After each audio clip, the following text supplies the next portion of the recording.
to define a news hook for those of us who didn't go to J school?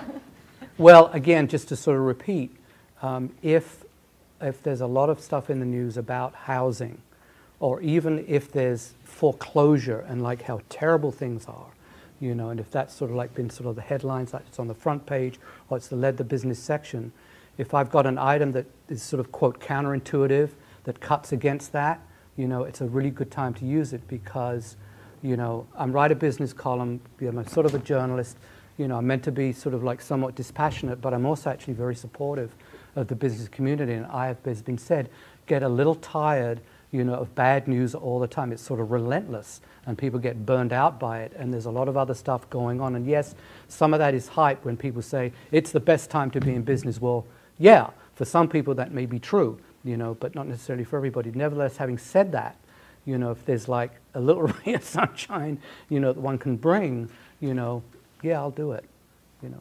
So that's really what I mean. Yep.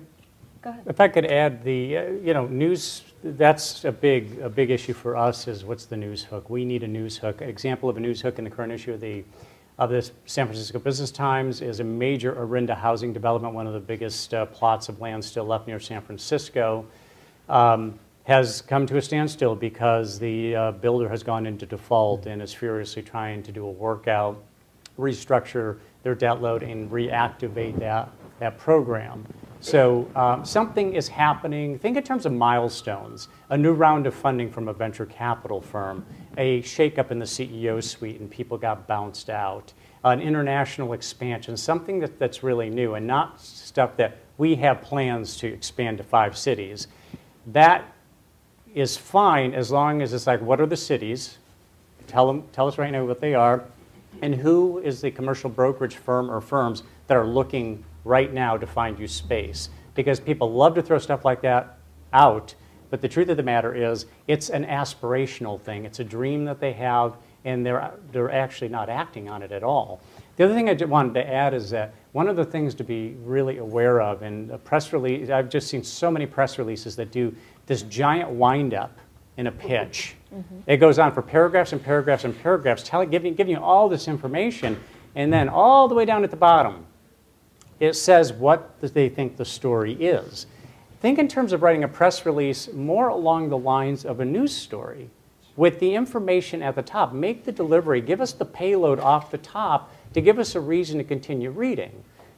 You know, a press release that says doctors are reporting they're prescribing a record number of antidepressants and anti-anxiety medications to corporate executives. But it apparently isn't doing a lot of good because suicides are at record levels. That is an attention grabber, and it's something that's very relevant and is a hallmark of our time. And then the story goes on from there, pinning down information sources, like where's this information coming from? Is there an authoritative source of this? Was there some research done? And is there proper sourcing that we can find?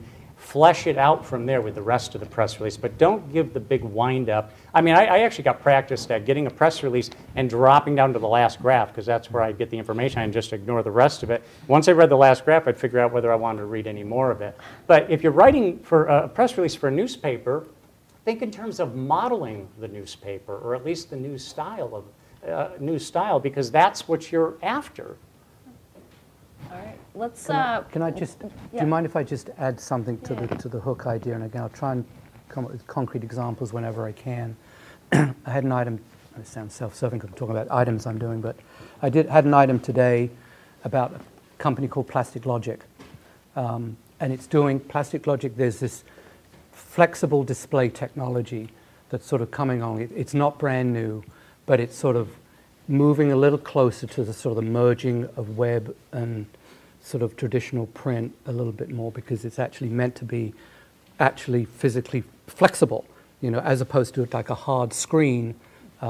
It's like actually ultimately where we're going is basically plastic, which you sort of roll up. It's all basically web, but you roll it up, stick it in your back pocket. Plastic Logic is a very interesting company that's made deals with USA Today, Financial Times, and I found it very interesting.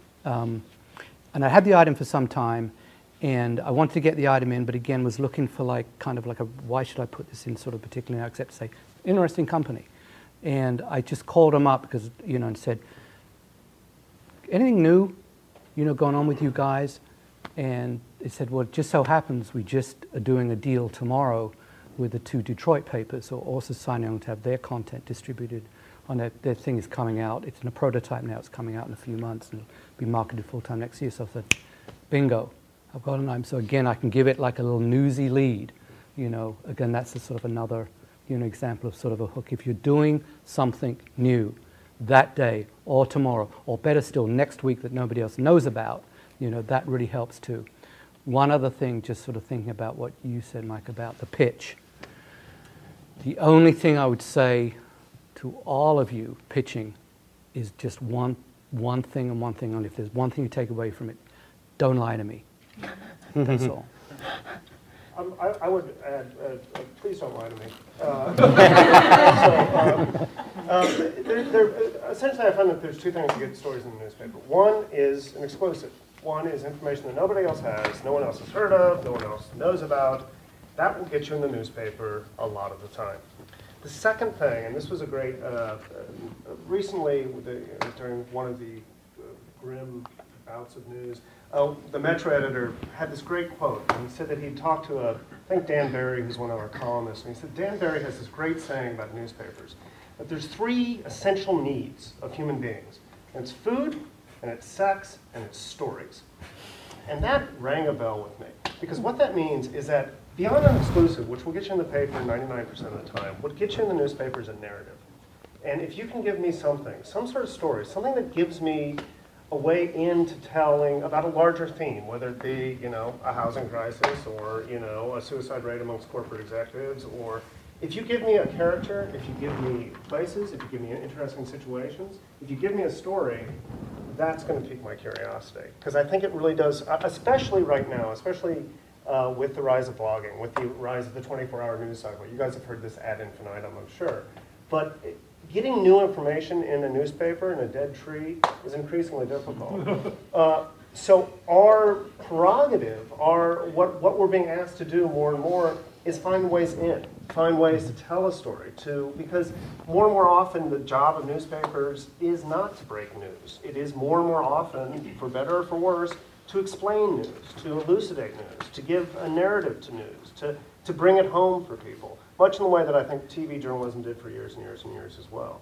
And I think newspapers have always done that, but are doing that more and more